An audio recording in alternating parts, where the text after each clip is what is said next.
Hey guys, tonight we're wandering barefoot into a time before clocks ticked and borders mattered, where the sky told you when to plant, when to pray, and when your bees would make the good honey.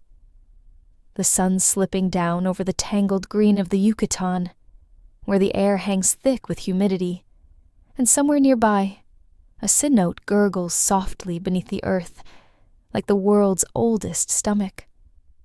You're in a place where insects are more than insects, and a pot of honey might just outvalue your life savings. A soft, smoky haze curls from little bundles of copal resin, tucked beside hollow logs' beehives, though you might not know it. These aren't your grandma's garden bees. No, these ones are Melipona beechi, sacred stingless and cranky in their own quiet way. You blink up at the dusk-lit sky, where Venus winks knowingly above the trees, and someone behind you mutters a prayer involving maize sky serpents and something about not getting stung in your dreams. You probably won't survive this honestly. Not because it's dangerous, but because the calm is so complete, so wrapped in myth and sweat and beeswax. You might just melt into it like a forgotten offering.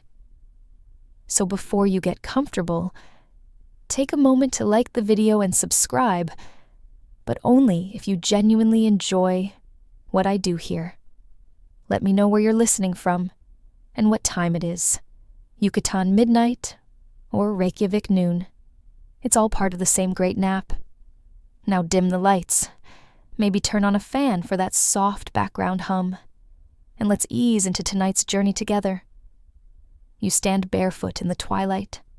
The dirt is soft under your feet, and the jungle doesn't so much loom as settle around you, dense, slow, full of memory. The little village of thatched roofs and stone pathways feels timeless, not ancient. It's not before the modern world. It simply ignores it. A boy runs past holding a gourd with something sloshing inside. His dog barks once, then vanishes behind a hut. An old man kneels beside a stump, carved into a sort of altar. He's whispering. You don't understand the words, but the tone is unmistakable. Gratitude, request, caution. Just beside him is the hive. At first glance, it looks like a weathered log resting on a forked stand. But as you edge closer, you hear it the buzz. Not aggressive, not even loud, more like a warm vibration in the base of your skull. Inside the hollow log, the bees are busy. Melipona beechi, known to the Maya as Zunankab royal lady bee. No stinger, no need. They defend with bites, but mostly with divine reputation. You lean in squinting at the hive's entrance. It's been carefully formed with clay, shaped into a small tunnel, smooth as bone. Around it, tiny movements flicker in the amber glow. Bees landing bees lifting off. A soft, hypnotic rhythm. It would be soothing if you didn't feel like you were being politely measured. These bees, you're told, aren't just insects. They're sacred messengers between this world and the underworld. That explains the incense, the whispers, the honey, stored like holy water. You're not at a farm. You're at a temple disguised as a garden. Nearby, someone laughs a short, dry chuckle and hands you a chunk of beeswax the size of a plum. It's warm. It smells like sunlit wood and something ancient. You press it between your palms and feel it yield, like it remembers your body better than you do. Historians still argue whether beekeeping in Maya society was purely religious, or if it straddled that curious space between the sacred and the practical. What's clear is that it wasn't just commerce. The hive wasn't property. It was a pact. Your guide, a woman whose braids are threaded with bright cloth gestures for you to follow. You pass 3 more hives arranged in a line, like little logs in formation. Above them, a simple wooden cross rises from the soil. Not Christian, Not exactly. It's a marker of balance. 4 cardinal directions, centered cosmos. Even the bees understand symmetry, apparently. She leads you to a shaded platform where clay pots line the walls, each one sealed with a twist of palm fiber. Honey, she says from different moons. You raise an eyebrow. She smiles. Rain moon. Smoke moon. Planting moon. You begin to see it even if you don't fully understand. The Maya didn't keep bees despite the jungle. They kept them with it, in tune with the rains, the blooms, the phases of the moon. This isn't agriculture. It's choreography. A distant thump breaks the spell, a drum. A gourd being tapped, it repeats slow and steady. Somewhere a ritual begins. Maybe it's about bees. Maybe it's about harvest. Maybe it's just a way to pass time until the stars get into proper alignment. Either way, you're not in a rush. The air has changed. Cooler now. Smokier. The bees are still working, but slower. Their buzz has deepened into something like a sigh. A chicken shuffles past you and sits on your foot. You don't question it. This place makes even chickens feel cosmic. Above, the first stars emerge, not in clusters, but as lone points like ancient punctuation. You tilt your head back, wondering what those stars meant to the people who once stood where you are now. You don't have to wonder long. A girl beside you points up, naming them Yaxkin Neufpaten Sots. Her voice soft, reverent. She's not naming stars. She's naming gods. You realize you're not just watching a moment in history. You're inside one. You're breathing it. Sweet, heavy, slightly spicy air that sticks in your nose and whispers stay. The bees agree. You blink, and they're suddenly everywhere, those bees. Not in swarms, not in panic, but as a gentle hum wrapping itself around you. One brushes past your cheek like a blessing. Another settles briefly on your arm and departs with dignified indifference. These are Melipona bichai, and while they lack stingers, they carry an authority that makes you hesitate before swatting at even a mosquito. You crouch near one of the log hives.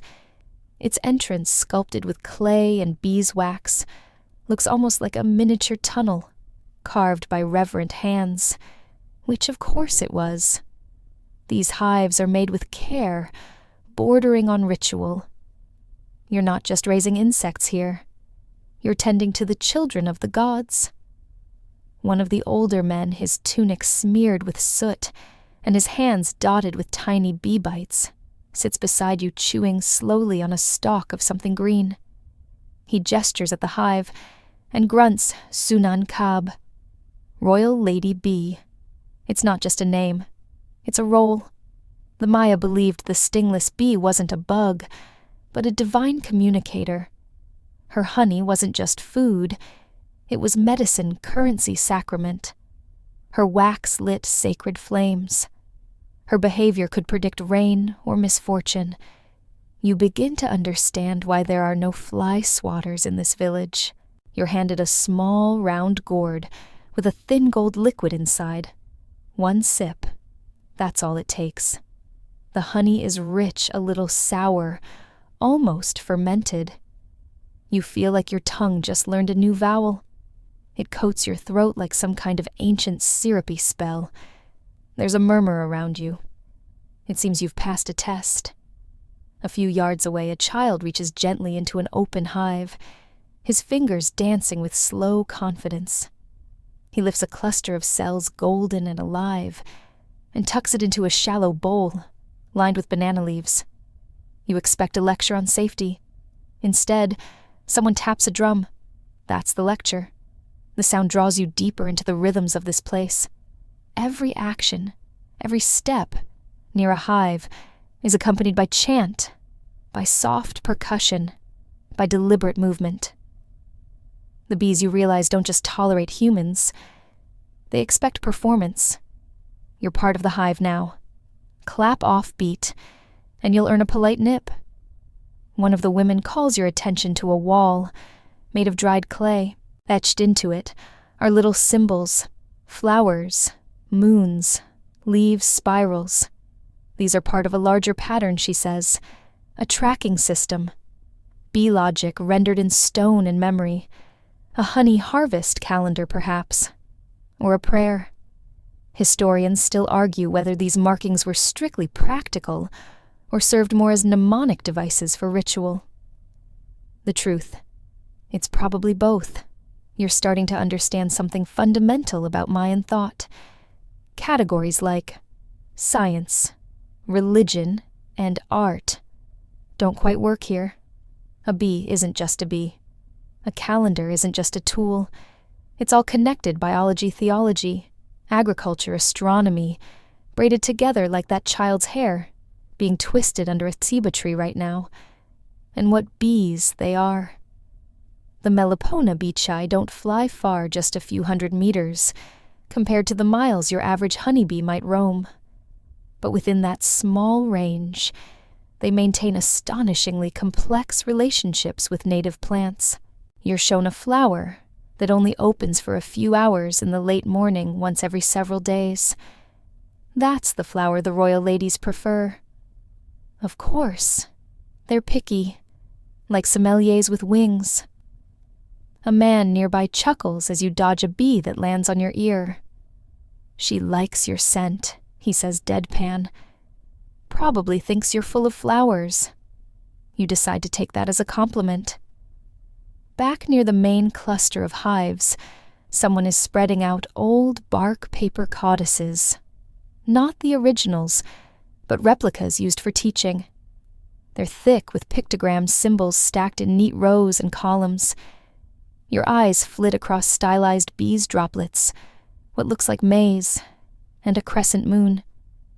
The ink, made from crushed berries and charcoal, has a warm earthy smell that makes your brain forget what year it is. The codex your guide explains was used to track more than dates. It recorded moods, both cosmic and insectile. A certain glyph indicates a day of high pollen, or maybe high spirits, or maybe both. Another suggests caution, maybe due to wind or lunar opposition, or the disapproval of a bee goddess having a bad day. The Maya didn't wait to react to nature. They predicted it, lived ahead of it. And yet even with all this detail, all this patterning, no one you ask seems terribly anxious about precision. They're not worried about missing an exact hour. They watch the bees. They smell the flowers. They feel the air. You begin to suspect that this secret calendar of the beekeepers isn't so much hidden as simply lived. One of the elders leans in and speaks softly. The bees remember. Even when we forget, it sounds like poetry. It might be fact. Historians still debate how widespread stingless beekeeping was across the Maya world. Some argue it was limited to the Yucatan lowlands. Others believe trade routes carried not only honey, but hives themselves deep into Central America. What's less debated is its cultural weight. These bees were status symbols, ritual tools, and living calendars. You close your eyes. The scent of honey wax, earth, and incense fills your nose.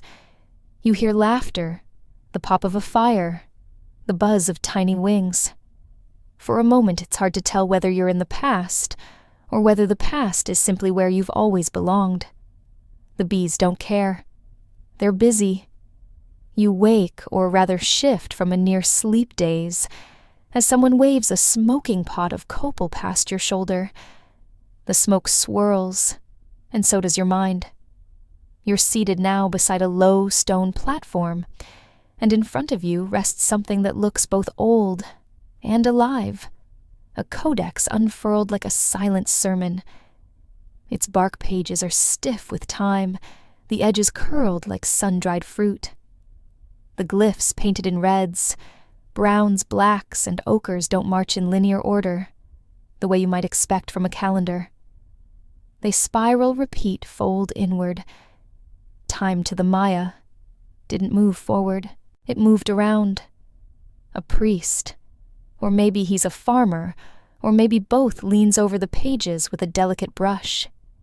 His hand trembles slightly, though you can't tell whether it's from age or reverence. Each mark he paints is as careful as a bee crawling over a flower. You peer over his shoulder as he adds a crescent, then a jaguar paw. These are not doodles. They're sky maps. The Maya watched the heavens with such precision that they predicted eclipses, solstices, and planetary alignments without the aid of a telescope or even a decent cup of coffee. What they lacked in optics, they made up for with dedication and probably less sleep than you. These calendars weren't just for kings and astronomers. They dictated everything from royal rituals to when you could harvest your honey without offending a rain god. And here among the quiet beekeepers of the lowlands, the celestial maps were practical, functional, personal. You follow a line of symbols, a stylized bee, a maze, ear, a jaguar head, and then a human hand. Your guide tells you this might be a notation for a date when a hive was first gifted to a child, or when someone became a beekeeper, or when someone died from climbing a tree during the wrong phase of the moon. Historians still argue whether these codices were primarily astronomical, genealogical, or something more intuitive, like a dream journal, but with better ink. Either way, the calendars were alive. Next to the codex lies a long wooden stick carved with similar markings. This is a tzolk'in wand used to count the sacred 260-day cycle. Not quite a year, not quite a moon, just the right length for gestating humans growing corn, and yes, managing bees. Everything in life seemed to hum along to the same hidden frequency. You just had to learn to hear it. You're told that each day has a name and a number, a personality, and a set of implications. Today, for instance, might be 12. Ik associated with wind breath and communication. Good for negotiations. Bad for surgery. Neutral for bee inspection, provided you don't say anything rude. The priest traces a symbol with his finger. This, he says, is the flower that opens when the moon returns.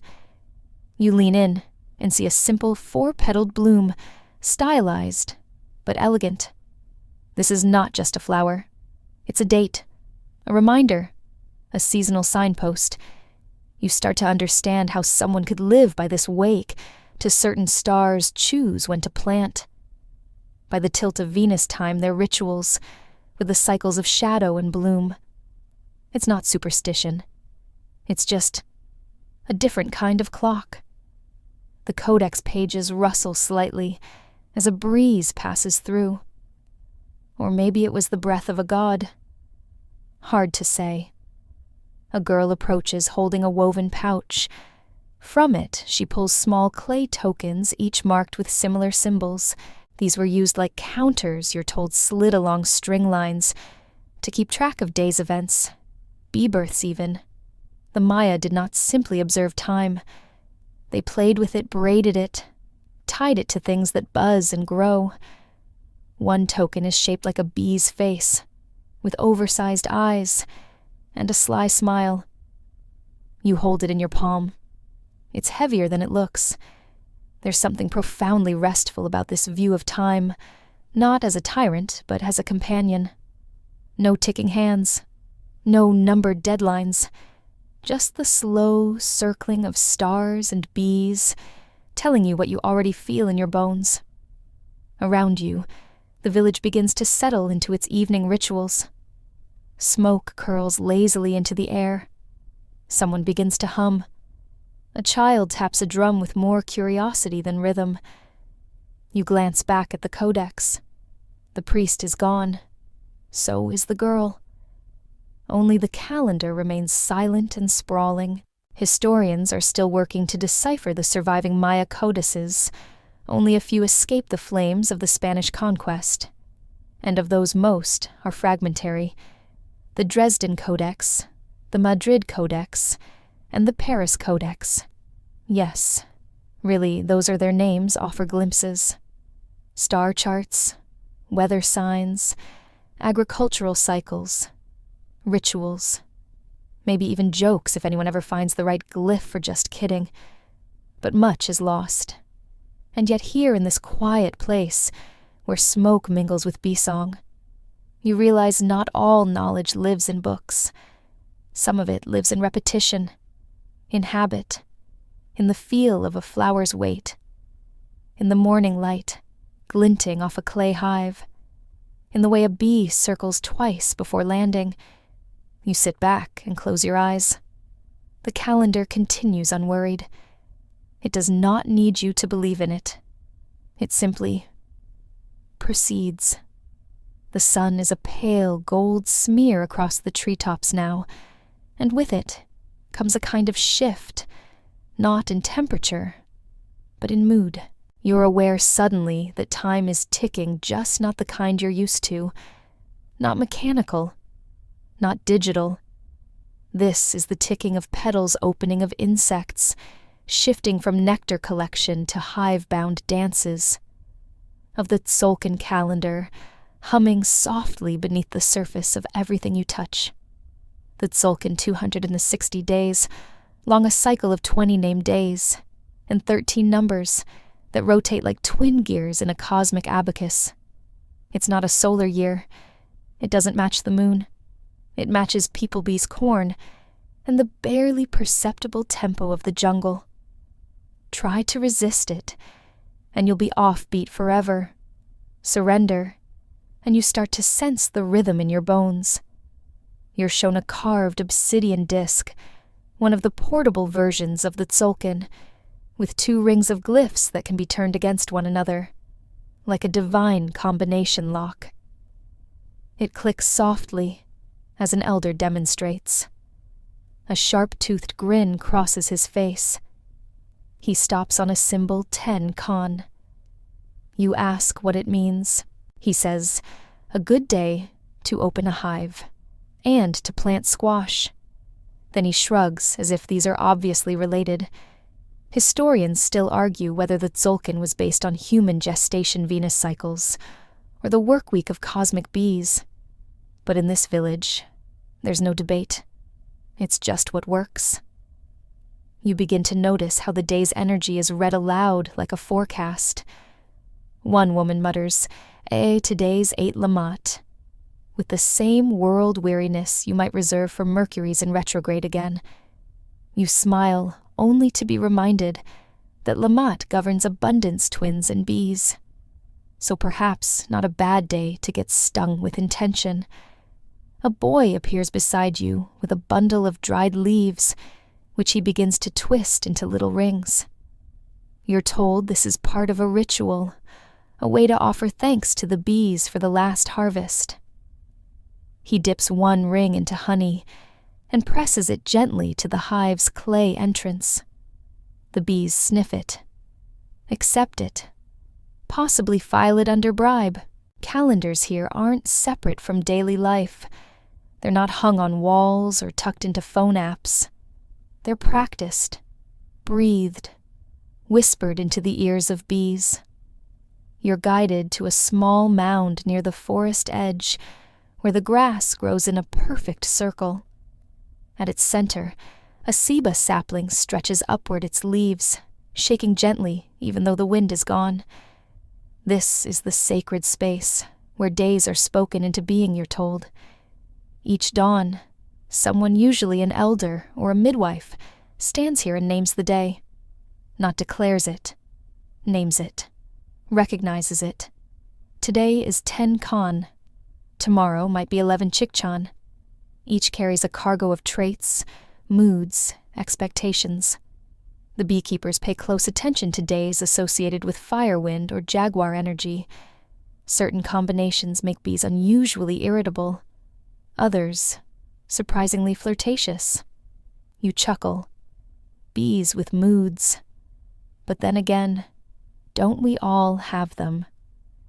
The deeper you get, the more this calendar starts to make eerie sense. not because it's logical in the Western sense, but because it reflects real patterns.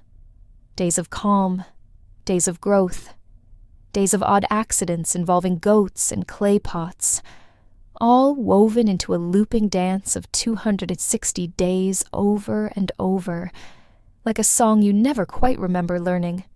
A woman shows you her wrist, inked there not with modern tattoo ink, but a kind of dye that smells like tree bark, is her Tzolk'in birth glyph. She was born on Thrijantiustrawix, jaguar energy, night vision, patience with bees. She winks, and you feel like maybe you should be taking notes. Even names here are sometimes chosen based on the calendar. A child born on 12 Kawak might grow into a midwife or a keeper of hearths. One born on 1st. Men may find their way to birds, skies, or naturally bee flight. The bees themselves are rumored to favor certain days. If a hive seems unhappy, the keepers might consult the Tzolk'in to determine if the day is bee-gifted or bee-cursed. You ask how often this works. The man with the grin shrugs. Enough. You glance again at the obsidian calendar. It gleams darkly in the softening light. It's beautiful, yes, but also lived in, smudged, trusted, like an old recipe or a worn path to the river. One of the elders lights a new bundle of copal and waves it over the calendar disc as if sealing it for the night. He doesn't look up as he says, "Time is a spiral, not a line. That's why the bees always come back." You watch the smoke curl upward. He's probably right. As evening deepens, the hum from the hives grows fainter, replaced by the trill of frogs and the occasional shout of a parrot with questionable timing. The people begin to gather under a large palapa roof, strung with fireflies in little baskets. It's time for the naming of tomorrow. The oldest woman barefoot and wrapped in a shawl, the color of honeycomb, steps into the center. She raises her hands, says a few words you don't catch, then whispers the name, 11 Chikchun. There's a hush, then nods, then laughter. Someone claps their hands. A child runs in a circle, and just like that, the calendar turns again. No gears, no alarms, just bees, people, and stars spinning together. By the time dawn nudges the horizon with pale orange fingers, you're already awake. Not because of any alarm, those don't exist here, but because the air changes.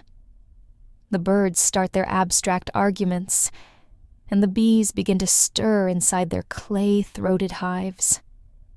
You can feel the village stretch and yawn around you, the sound of footsteps on crushed limestone paths, as people prepare for another cycle in the spiral. Today is 11 Chikchan Serpent Day.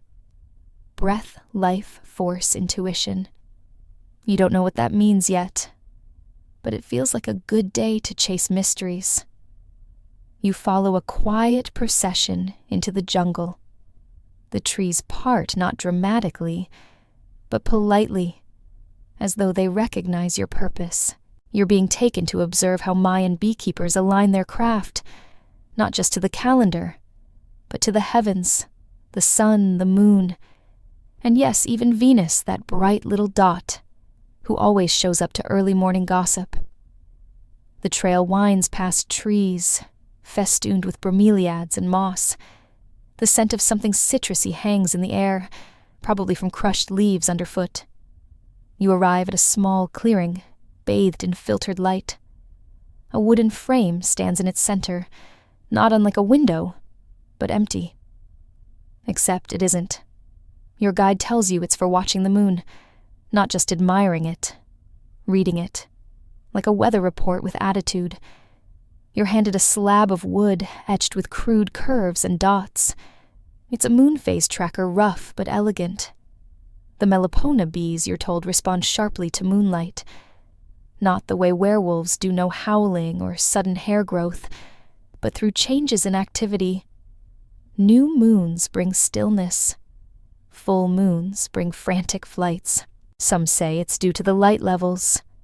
Others suspect the bees are simply lunar romantics. Historians still debate how scientifically precise the Maya were in connecting lunar phases with bee production. But here, under this dappled canopy, you watch a keeper open a hive at moonrise and declare the honey's flavor as talkative. So maybe precision isn't the point. You learn that harvests often coincide with the full moon, after the rain moon, when the air is thick. The flowers are drunk on their own nectar, and the bees are in what can only be described as a glorious frenzy. Timing it wrong means thin honey, or worse, annoyed bees. And nobody wants passive-aggressive bees. The sun's angle is important too. You're shown a flat circular stone with a slit down its middle, an old solstice marker. When the morning sun slices through just right, it lands on a carved bee, etched into a stone pillar. On that day, no matter what the calendar says, hives are left alone. It's a rest day. Even the bees get time off. You tilt your head trying to see what they see. The pattern isn't obvious. You have to slow down way down. Wait. Breathe. Observe. You see a glint of gold in a patch of flowers. A bee hovers, then darts. A second one follows, mimicking the first. They're not just collecting pollen. They're performing. For the sky, for each other, for the plants. You remember a story from the night before one of the elders told it between spoonfuls of thick honey and patient sips of maize drink.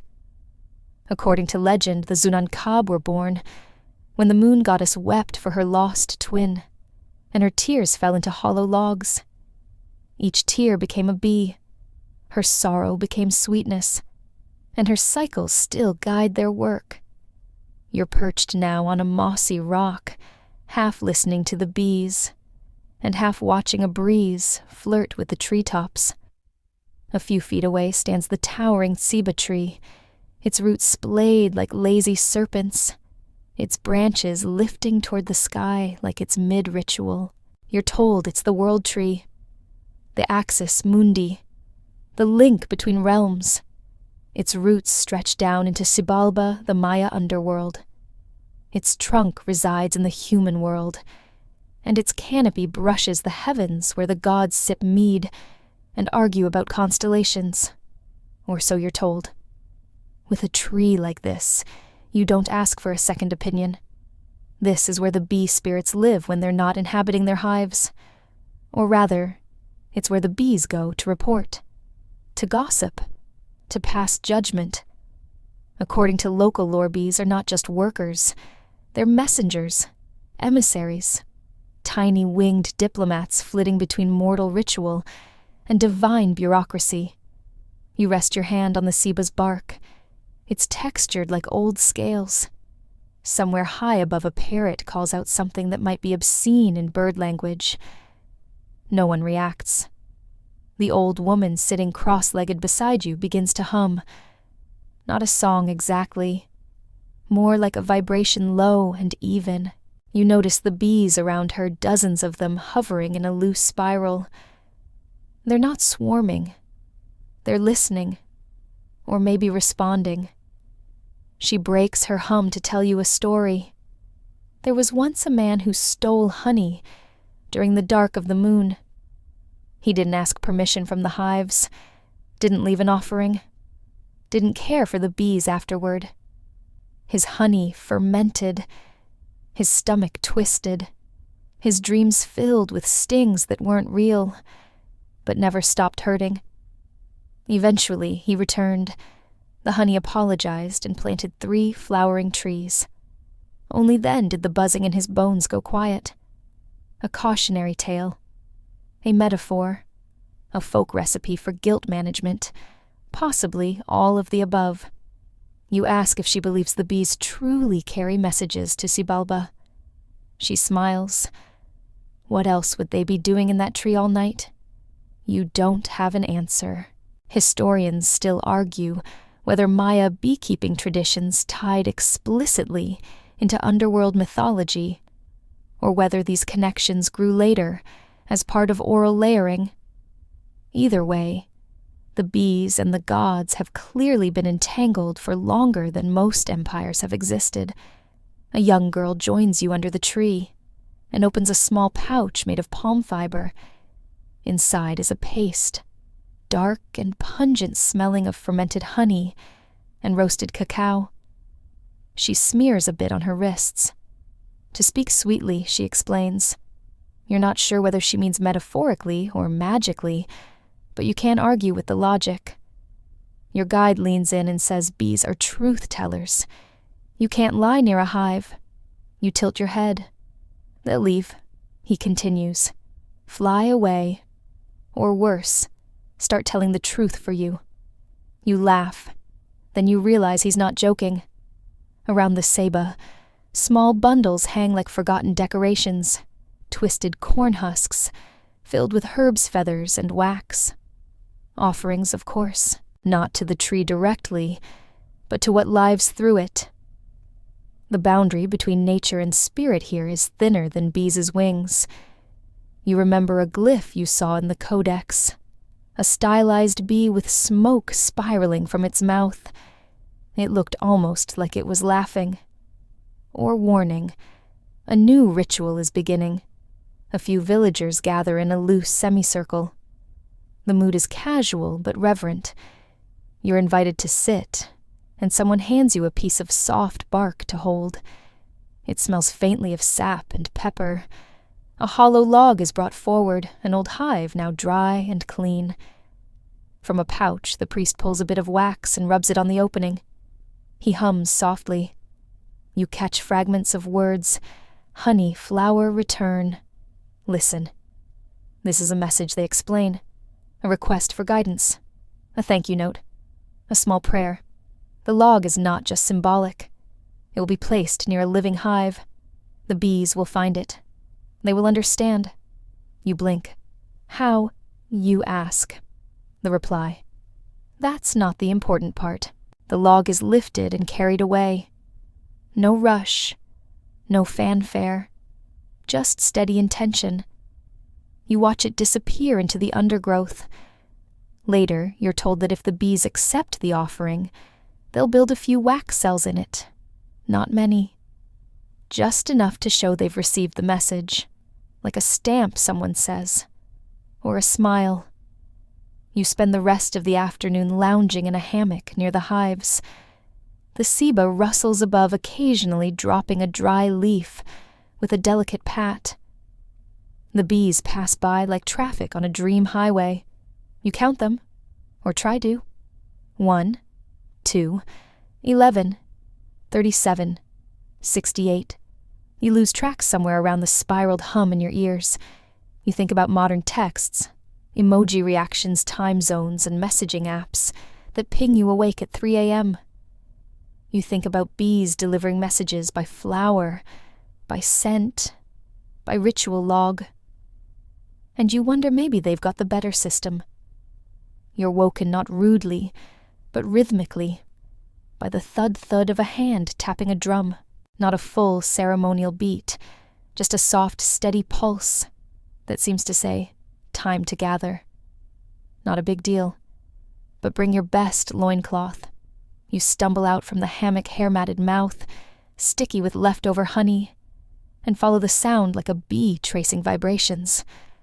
Ahead, smoke rises in wispy curls.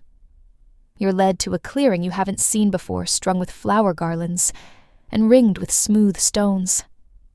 Clay jars sit in rows beside a low table, where a man is humming while painting symbols on gourds. Yes, it's gourd painting time. You try not to look too eager.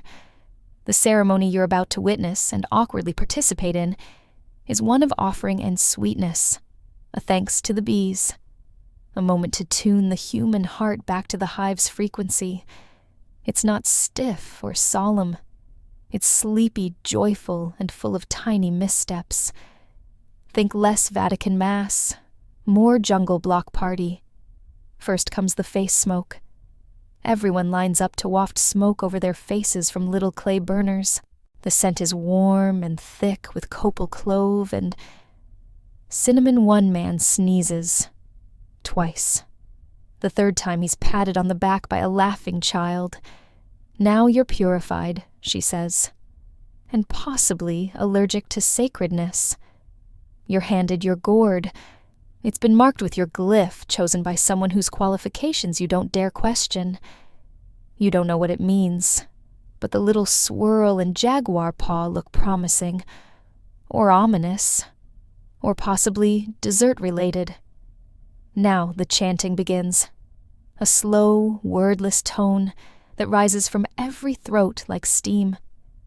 There are no lyrics, just vowel sounds.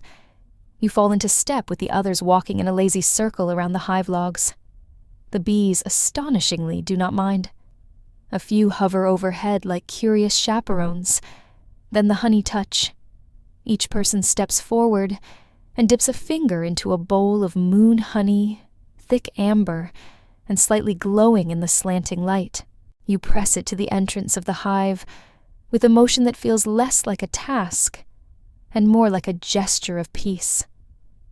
One of the bees exits, tastes it, and waggles its backside like a tiny applause. You beam with irrational pride. Historians still argue whether ceremonies like this were primarily agricultural rituals, spiritual offerings, or simple social bonding. But standing here, your fingers sticky with sacred nectar, you stop caring about categories. It's all of the above, probably with a bit of flirting thrown in. Which brings us to the loincloths. It appears there's a traditional dance. You are unfortunately not excused. The music shifts from hums to light drumming.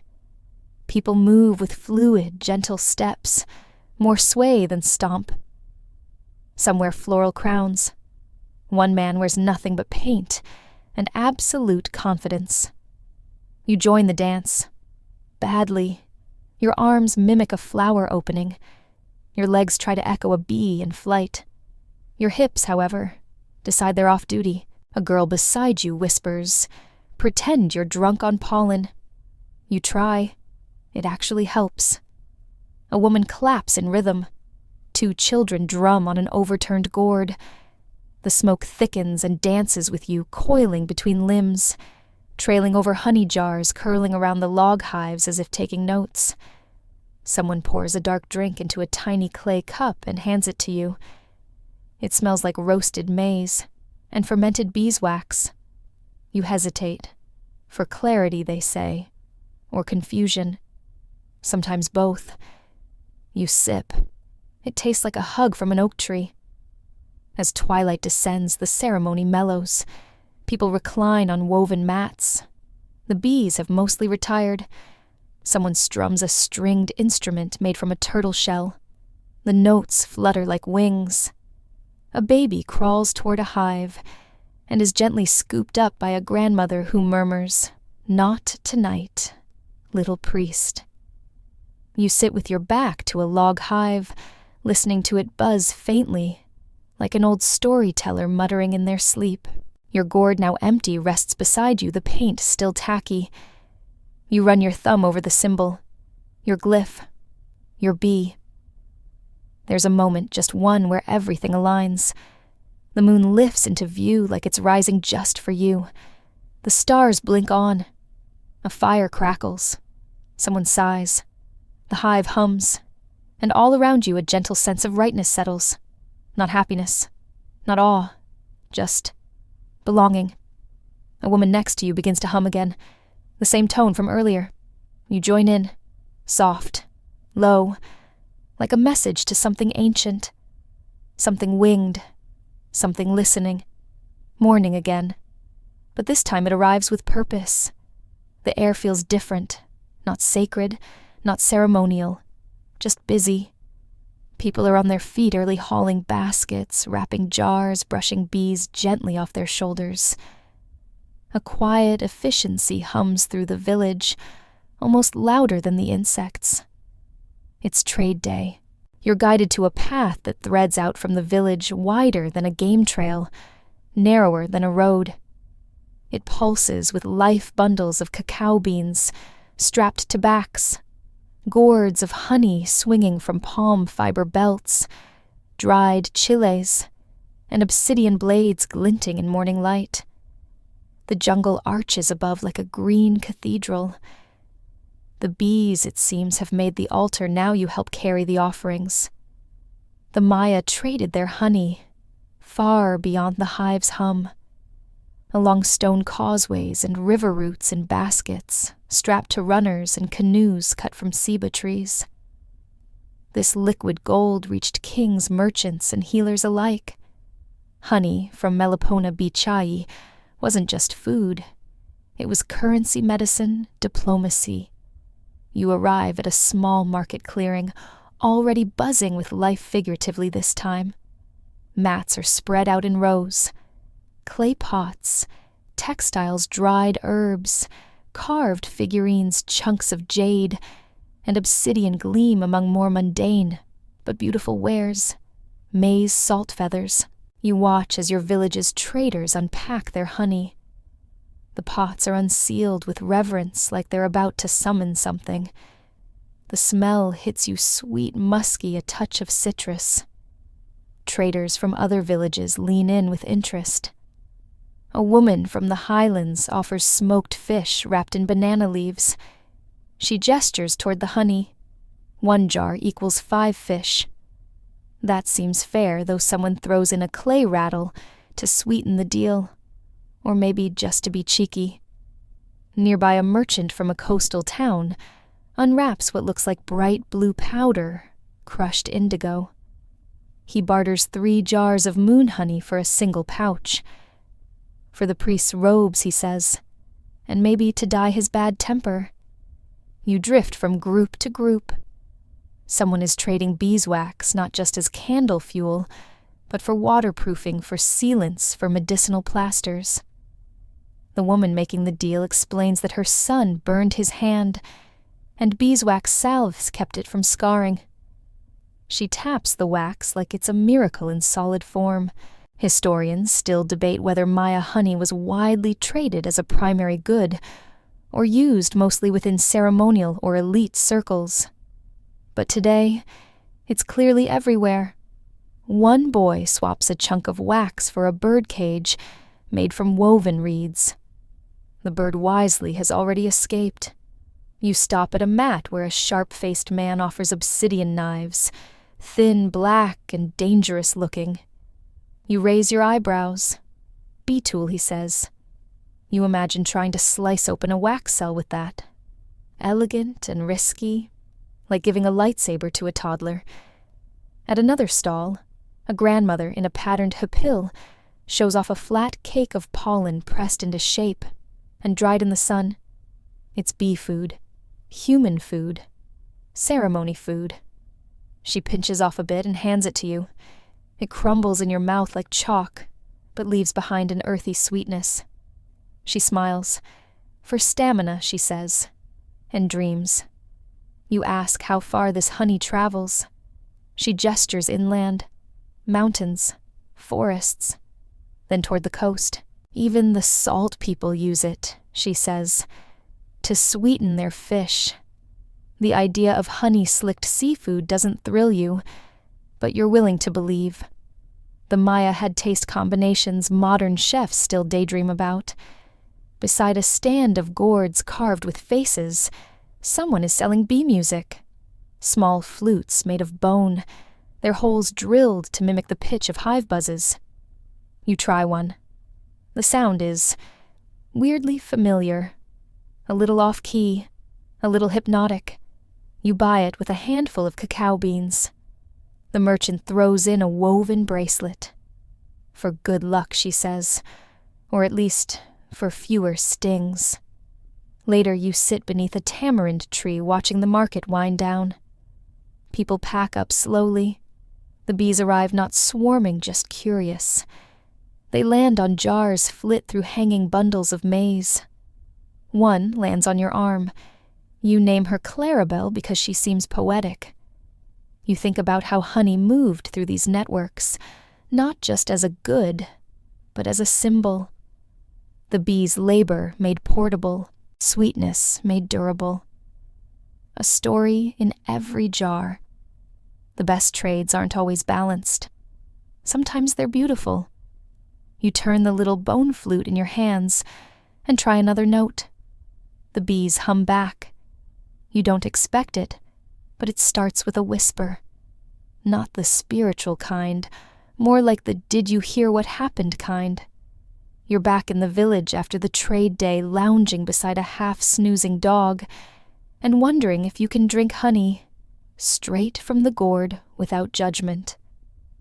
That's when a young man walks past muttering, "They touched her hive." Now that's the kind of sentence that wakes you up. Turns out there's drama. Bee drama. Apparently someone no one's saying who approached a particular hive. Not just any hive. Her hive. The prized one nestled between two old stones, said to be descended from the original bees gifted by the moon. The keeper egged a woman named Ixtamal, known both for her honey's medicinal strength and for her glares, which could curdle sap. And now that hive's been disturbed, or robbed, or depending on who you ask, consulted prematurely, you follow the story as it unravels across conversations. No shouting, no pitchforks, just low tones, sharp glances, and a quiet sense that someone is going to end up cursed, or sticky. Ixtamal sits under her usual palm frond shade, not saying a word, but the clenched jaw says plenty. Her prized hive is quieter than usual. Fewer bees hover at the entrance. The clay guarding at the hive mouth has a small crack, like a broken lip. The suspected thief, a man from the next village over Nocti. Tall, quiet, with hands too clean, and eyes that blink too often. He's not here now, of course, which makes him more guilty in everyone's eyes. You learn that bee theft is no small thing, not just because the honey is valuable, but because the bond between keeper and hive is sacred. Breaking it, especially without the right offerings, invites not just community ire, but spiritual backlash. The bees don't just bite, they tell. There's even a story shared that night around the fire about a man who stole from his neighbor's hive and woke the next morning unable to taste sweetness. Everything honey, fruit, even kisses turned to ash on his tongue. He lived, but he never smiled again. You stare at your own tongue in a bowl of water just to be safe. The retaliation, if there is to be one, must be subtle, elegant, bee-like. You wake the next day to the sound of bees. Lots of bees. Not in panic, but with purpose. They're flying in dense loops around the path that leads out of the village. Around midday, someone finds a small pot of honey on a stone outside the boundary line. It's sour. Ixtamal walks out. She sprinkles a powder around the stone-dried hibiscus and crushed cacao shell. Then she turns and walks back. No one says a word. You hear the words, "stingless war," whispered more than once that afternoon.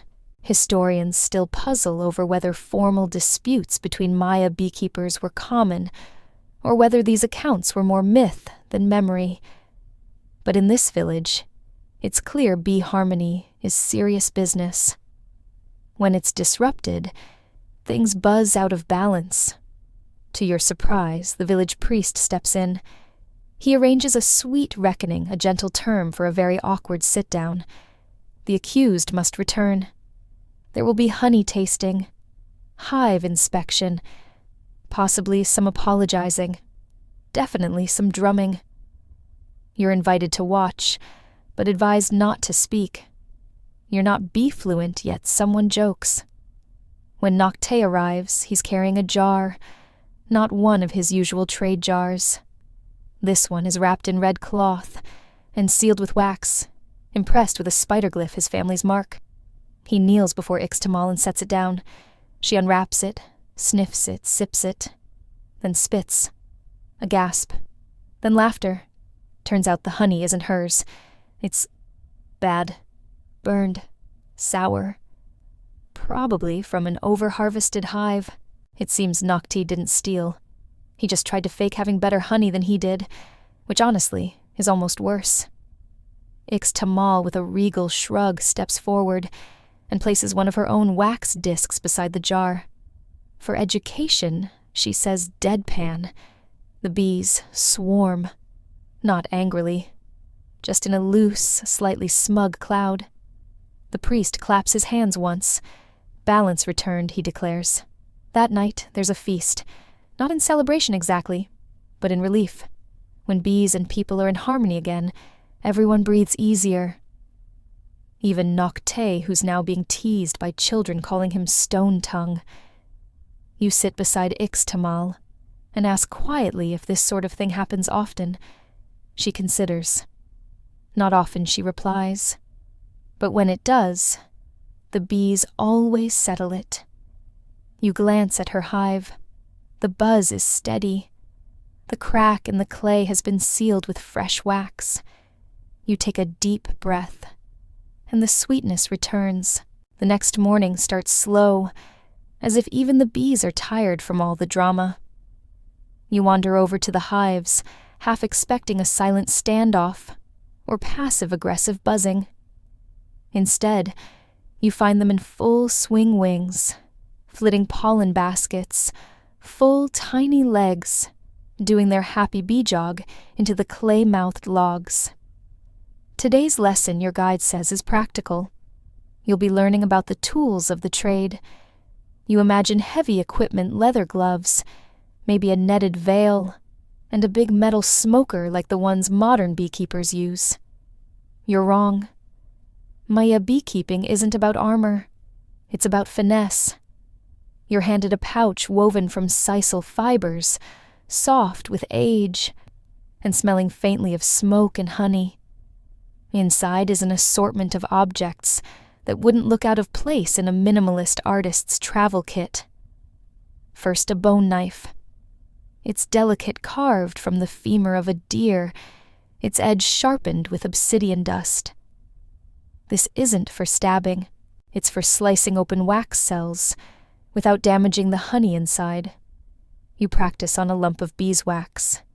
The edge glides through like warm butter. Satisfying. Next, a smoking shell. It's a hollow conch with burn marks on the inside. You stuff it with dried leaves, light them, then blow gently into the wide end. A thin, fragrant smoke pours out the other side. This, your teacher explains, calms the bees, not by sedating them, but by distracting their chemical gossip. You imagine them whispering, "Wait, is that copal again? Ugh, we just aired out the hive." You're shown how to aim the smoke just above the hive's entrance, not in their faces. You're not trying to chase them. You're trying to signal, "Hey, I'm coming in. Don't freak out." Then there's the gourd scoop, a simple halved calabash smoothed on one side and burnished with beeswax. It's used to gently lift honey from the open comb, not scrape it. No scraping, your guide says. Only lifting. Like it's etiquette, like you're asking the hive politely for a taste. You also see the wax plugger, a small stick, carved to fit perfectly into the entrance of the hive, used when moving logs or protecting them during storms. It's shaped like a finger. One keeper jokes. Sometimes we lose the stick and just use a finger. You laugh. He doesn't. You assume he's not joking.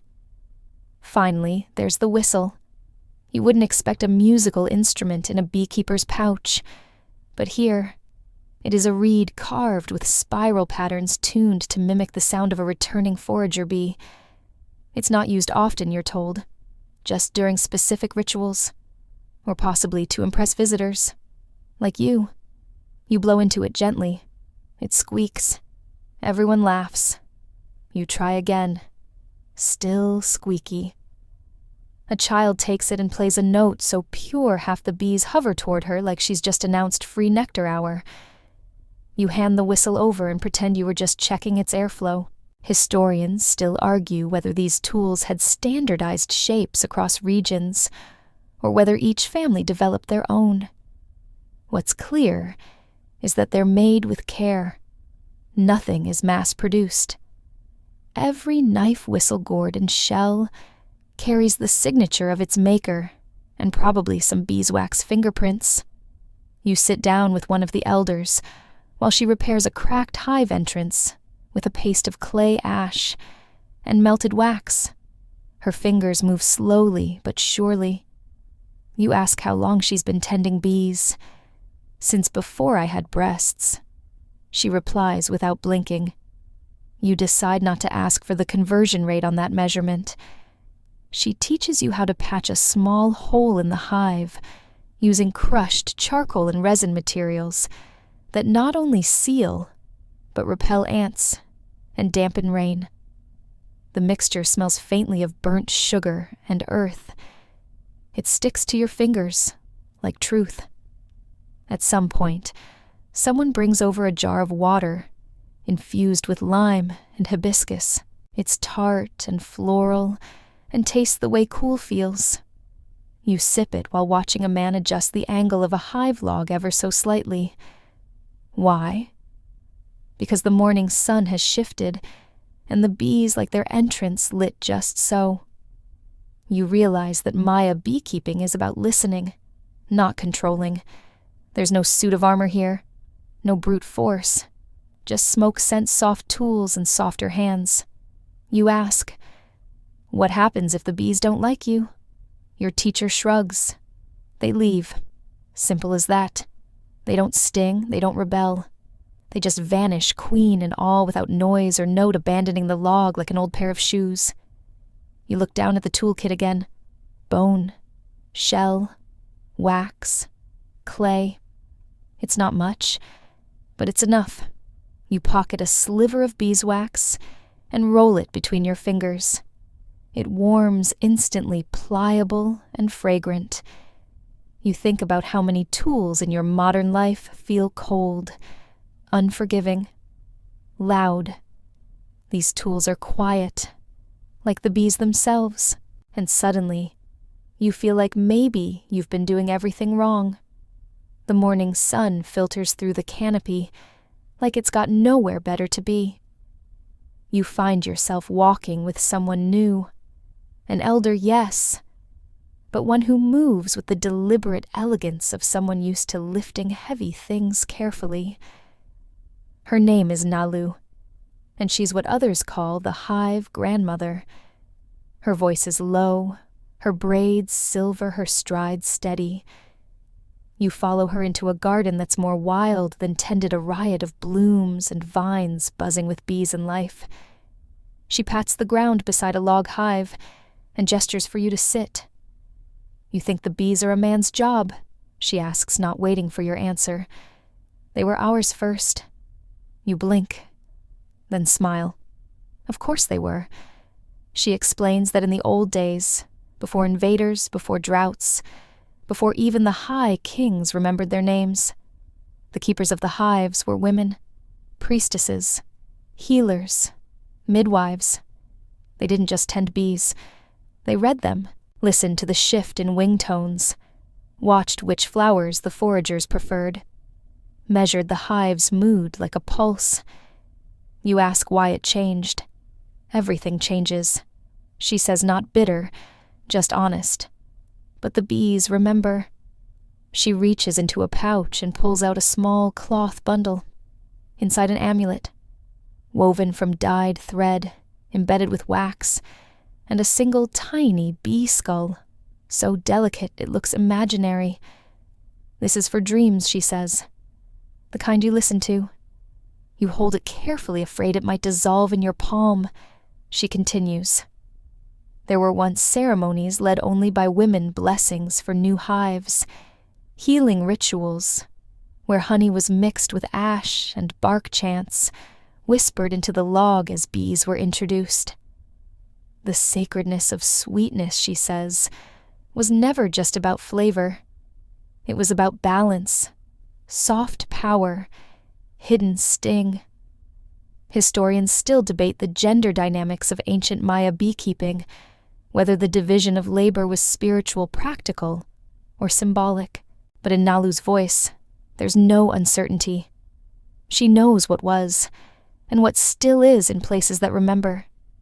She stands and shows you the path of flowers leading from her garden to a small, nearly hidden log hive. This one, she says, was given to me by my mother when I bled for the first time. No shame, no sentimentality, just fact. You ask if she still keeps hives. She snorts.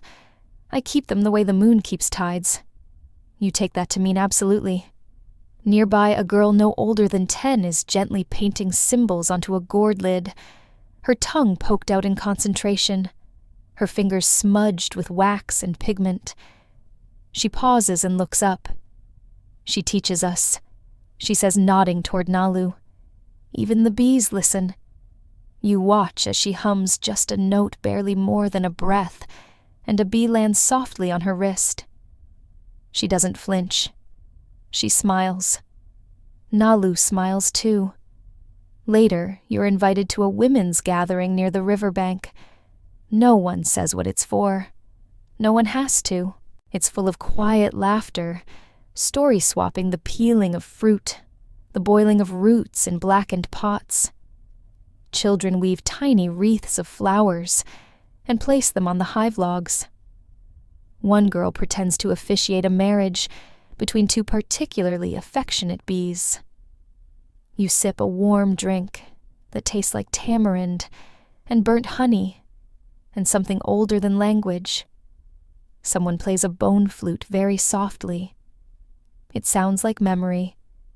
The topic turns to hive behavior. One woman shares that her bees started building a spiral comb last week instead of their usual ovals. Nalu leans in. That's a sign, she says. It means the rains will be strange. Another nods. Or that you're pregnant. Everyone laughs, except the woman. She looks suddenly thoughtful. Even here the bees speak. You learn about lullabies sung to hives to help them sleep through storms, about healing songs where wax is pressed against a fevered forehead, about a practice where bees are whispered the names of ancestors so they don't forget who lives here. You start to understand the hive isn't just an object. It's a household, a lineage, an echo, and women have always been its keepers. As dusk falls, the gathering quiets. Children doze in laps. The river chatters softly. Bees return home, wings silver in the fading light. Nalu places a hand on your shoulder. Now you know, she says. You nod. Not everything needs explanation. Some things are simply passed on. You wake to silence, not the absence of sound, but that thick, weighty hush that drapes over everything like a warning. Even the birds seem to have turned down their volume. You step out from the hut and notice it immediately. The air is still. The usual dance of bees in and out of the hive mouths is sluggish, hesitant. Something's off. It's the drought. You'd heard whispers, saw the worried glances toward the cloudless sky. But now it's real. The flowers wilt before noon, their petals curled like fists. Pollen is scarce. The hives are quieter, their buzz less a song and more a mutter. Your guide meets you by the central hearth, where the morning smoke usually curls lazily into the air. Today, there's no fire. Let the bees rest, he says, voice low. They need all their strength. You follow him to a row of hives tucked in the shade. He removes the clay seal from one entrance and peers inside, not with the casual confidence you've come to expect, but with the anxious reverence of someone checking on a sick relative. He whispers, "They haven't foraged since moonrise. Droughts come and go, but this one is strange too early. Too dry, too long. Elders say it's the third moon without meaningful rain. The calendrical signs had hinted at it: weak bee dances, strange comb formations, early flowering of certain trees, but no one expected it to last. In Maya, tradition drought isn't just weather. It's imbalance, an argument between sky and earth, between humans and gods. And the bees, they're the messengers caught in the middle. You're told not to approach the hives without offering. So you wait. A bowl of pulped cactus fruit is prepared, mixed with a few drops of moon honey, and stirred until it smells like memory. This is placed near the logs, an apology in a bowl. A few bees wander over. They taste. They leave. No verdict. Later in the village center, people gather not for ceremony, but for counsel. A circle of quiet voices and worried eyes. Nalu speaks slowly. We've offended someone. Or something. The bees are showing us. You sit back and listen. Suggestions float through the air, like smoke a forgotten offering a disrespected hive, the old drum not played at the last naming. Someone even suggests the new obsidian mirror brought from the coastal traders might be reflecting ill will. Everyone nods solemnly. No one blames the bees. That night, a soft chant echoes through the trees. A healing song. It's meant to calm the hives, to soothe the balance. You find yourself humming along the melody, simple but aching. Historians still question how much agency the Maya truly believed bees possessed, whether they were sentient spiritual envoys or simply omens in insect form. But here, in this dusk-lit hush, you can't imagine anyone seeing them as just bugs. Not now. Not ever. The next morning, the silence persists. Children don't play near the hives. The trade baskets stay tucked away. Even the ceiba tree seems to droop. You visit Nalu, who sits cross-legged, grinding herbs into a thick paste. She gestures you closer and dabs some onto your temples. For seeing, she murmurs, not with your eyes, with your bones. You don't ask questions. She walks with you to her oldest hive, the one with the carved spiral entrance. She places her palm gently on its side and hums. After a long while, she says, "They're waiting for us to listen." You lean in. The buzz is there, soft, almost apologetic. You feel it more than hear it, a vibration through the clay, up your hand into your chest. "They're grieving," she whispers. "We lost our rhythm." And suddenly, it all makes sense. The calendar wasn't just a schedule, it was a song, a choreography, one that humans danced with the earth, the moon, the rains, the bees. Somewhere along the way, something went offbeat. The drought is the silence between notes. In response, the villagers gather for what they call the hollow day. A pause. No work, no trade, just listening. You join them. You sit beneath the ceiba, its leaves trembling slightly despite the still air. Someone places a bowl of honey at its roots. A child draws spiral patterns in the dust. And for hours, no one speaks. The bees don't return to full buzz. But they hover. They linger. One lands on your knee and stays there, wings folded. You don't move. You've been heard. You wake to something unfamiliar motion. The breeze, gentle but present, nudges through the village like a messenger returned. A faint smell of wet earth lifts from the ground. Somewhere in the jungle, a bird sings a high, hopeful note and waits for applause. You step outside, eyes squinting against the light, and immediately notice a change in tone. Not in people, no one's saying anything, but in the bees. They're back. Not in full glory, not yet, but with purpose. Wings glitter. Movements are tighter, more confident. At one hive, a group of foragers performs a lazy circle dance, just above the entrance. Your guide grins. They're gossiping again. But the balance hasn't been fully restored, not yet. Because this morning unfamiliar boots trample the path. Spanish boots. You hear them before you see them. Heavy, rhythmic, unapologetic. The conquistadors arrive in a flurry of sunburnt faces, and metal reflections, their language foreign, their eyes hungrier than their bellies. They don't come looking for bees, of course.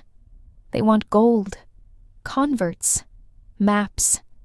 They're looking for kings to behead and pyramids to loot. But when they stumble across the logs, the unassuming hive logs tucked into the forest edge, they react with suspicion and curiosity. What are these? Are they drums? Why do they buzz? No one answers. Not really. Not with words that matter. One Spaniard reaches for the hive entrance. The villagers flinch. The bees don't sting, but they swarm in protest. Tiny bodies forming a living curtain between the man's hand and their home. He curses swats, walks away. Later, another man pries open a pot of honey and dips his fingers in. His eyes widen. Then his tongue curls in confusion. Sour, he says, wiping his mouth. He doesn't understand. Of course he doesn't. Melipona honey isn't made to impress the uninitiated. It's not cloying. It's complex. It speaks in herbal notes and fermented breath. It lingers like memory. It's not dessert. It's truth. You watch as they poke around point at hives, mutter among themselves. They don't see the sacred. They see odd logs in little jars. And then one of them, bored perhaps, kicks over a hive. The village goes silent. Not the angry silence of warriors about to revolt. The stunned, breathless silence of people watching something sacred fall. The hive rolls, cracks, wax spills. A queen fat and confused crawls into view. The bees surge to protect her wings, buzzing in a rising, furious chorus. They surround her like a living halo, trembling. No one moves. Then Nalu steps forward, slowly, unarmed, ancient. She lifts the hive log, what's left of it, and cradles it like an infant. Her hands are covered in wax and crushed pollen. She doesn't speak to the soldiers. She speaks to the hive, a prayer, low and hoarse. Just a few words. The bees calm. Historians still argue whether the Spanish ever understood what they were destroying, whether they saw the bees as sacred or strange or simply useless. Most records focus on battles and idols, and gold, not on honey, not on hives. But here in this clearing, something irreparable has happened. Nalu carries the broken hive to the Seba and places it at its base. She hums. One by one, villagers bring offerings, petals, bits of wax, a sliver of obsidian. No one looks at the soldiers. The message is clear. You are not welcome here. The Spanish move on. They take nothing, at least not this time. Maybe they sense the shift in the air. Maybe they feel the eyes of bees on the backs of their necks. Maybe they're just bored. After they leave, the village exhales. That evening, the hives are tended with extra care. Wax is melted. Entrances are reshaped. The queen, blessedly unhurt, is returned to a temporary hive carved from a new log. You watch the repair with something close to reverence. The bees begin their dances again, slower now, but steadier. You sit with Nalu under the stars. You ask her if the bees will forgive us. She says nothing, but a single forager lands on your wrist and doesn't leave. In the days that follow the Spaniards' departure, the village hums with quiet repair, not just of hives, but of rhythm. The air feels less tense, though still tender like a bruise just beginning to fade. You spend your mornings with the bees again, their flight patterns returning to something like poetry. The villagers move slower, but with intent, their routines stitched together by habit and healing. You're told not all was lost, not everything burned. You're led one morning to a tucked-away cave just beyond the edge of the familiar trails, through curtain-like vines, and under a stone arch painted faintly with bees and moons. Inside, the air is cool and smells of wax-old smoke and damp limestone. You follow your guide's torchlight to a shelf cut into the rock. Upon it, wrapped in thick bark and coated in hardened resin, lies a book, or what's left of one, a fragment of a codex. Its pages are bark, paper brittle but intact. The drawings are faint but unmistakable glyphs, bees, spirals, and moons. A man points to a symbol shaped like an open flower, beside a glyph for breath. "Harvest marker," he whispers. "One of the last. The Spaniards destroyed most of the codices, burned them in town squares, denounced them as heresy, called them demon script. Only 4 are known to survive in museums far from here. But here in this cave, there is memory. A 5th codex, not intact, not catalogued, but alive." You lean closer. There's a depiction of a bee hovering over what looks like a heartbeat, a pulse glyph. Maybe it meant life or medicine, or you are not alone. You're told this was how they recorded more than time. They encoded prayers, instructions, memories. They weren't just calendars. They were survival guides. Historians still argue about what these codices truly represented were. They scientific journals, ritual manuals, philosophical treatises. The truth, as always, seems to be all of the above. And more. You ask why this one survived. Because someone listened, your guide says. It turns out the oral traditions never stopped. Even as the books burned, even as the hives were mistaken for logs, even as the priestesses were silenced, people remembered. In ceremonies whispered beneath the moon, in recipes scribbled into the corners of market cloths, in bedtime stories told while the children lay sticky-fingered from honey and sleepy-eyed from the fire's lull. You sit beside a woman grinding pigments into paint. She's copying the fragment, slowly, carefully onto fresh bark. Not to sell, not for a museum, just to pass it on. Do the bees still remember, you ask? She nods. More than we do. You spend the afternoon with the apprentices, young girls and boys, who have begun learning the symbols. They write with charcoal dipped in honey water, tracing spirals, moons, and wings. One girl adds a smiling face to her bee. She's in a good mood, she says. The new codex they're building isn't just a copy. It's an evolution. It includes the fragments from the cave, yes, but also stories about the drought, about Nocte's honey blunder, about Nalu's confrontation with the Spaniards.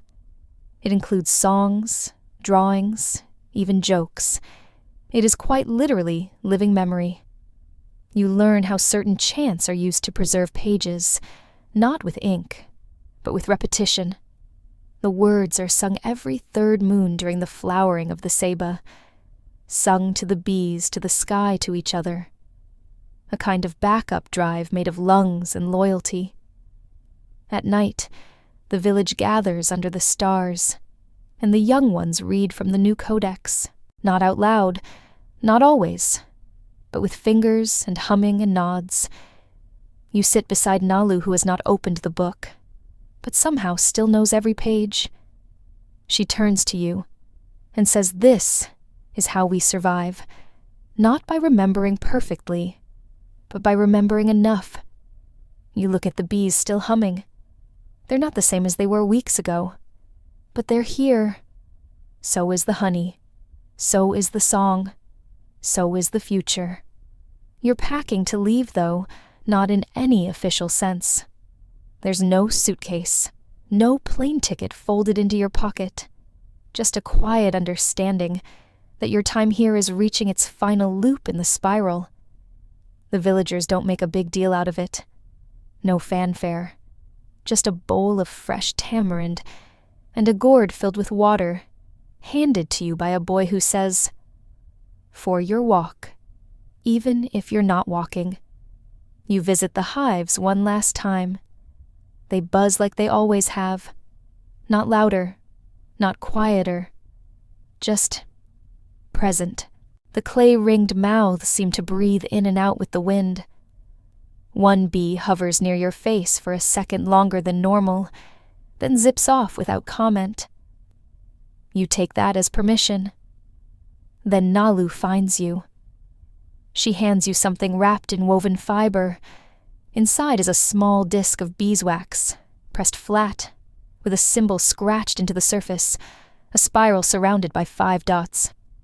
"You are the calendar now," she says. You blink. "Me." She nods. "You've seen enough, felt enough. You can carry it forward." You ask her what the symbol means. She shrugs. "Depends when you look at it." Classic Nalu. You walk with her through the village. The others are working as always, mending roofs, painting gourds, making offerings of crushed fruit at the hive edges. Life continues in the loop. The calendar turns. You're no longer just observing it. You're part of it. A date, a glyph, a breath in the spiral. A boy asks if you'll come back. You say, "Maybe." He grins. "Then I'll name a bee after you just in case." You laugh, but there's a tiny part of you that hopes he does. Later that afternoon, you sit beneath the ceiba tree for the final time.